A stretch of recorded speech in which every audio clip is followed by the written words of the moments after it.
সংযুক্ত আরব আমিরাত এবং পাকিস্তানের বিপক্ষে সিরিজ হেরে দেশে ফিরেছেন বাংলাদেশ। পাকিস্তানের লাহোর থেকে দুবাই হয়ে সোমবার সন্ধ্যা 6:30টায় হযরত শাহজালাল আন্তর্জাতিক বিমানবন্দরে পৌঁছান ক্রিকেটাররা।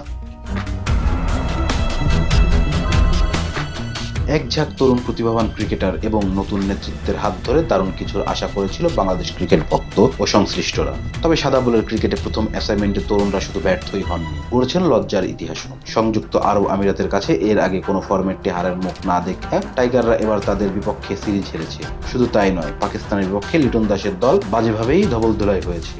টানা 2 সিরিজ হারের সেই গ্লানি নিয়ে গতকাল দেশে ফিরেছে তার দল। বিকাল 6:30টায় প্রথম ধাপে এসেছেন অধিনায়ক লিটন দাস, সাবেক অধিনায়ক নাজমুল হোসেন শান্ত, তানজিম হাসান সাকিব, তানজিদ হাসান তামিম, শামীম হোসেন পাটোয়ারি সহ বেশ কয়েকজন। আর এক ধাপে বাকি ক্রিকেটাররা ফেরেন রাত 11:30টায়। সাধারণত বাংলাদেশ ক্রিকেট দল দেশে ফিরলে সমর্থকদের পাশাপাশি প্রবল আগ্রহে দেখা যায় গণমাধ্যমের মধ্যে। তবে টাইগারদের পাকিস্তানের সফর থেকে ফিরে আসার খবর সমর্থক তো দূরের কথা, গণমাধ্যমের মুখেও একটা আগ্রহ লক্ষ্য করা যায়। হাতে গোনা কয়েকটি গণমাধ্যম এসেছিল টাইগারদের দেশে ফেরা সংগ্রহের জন্য।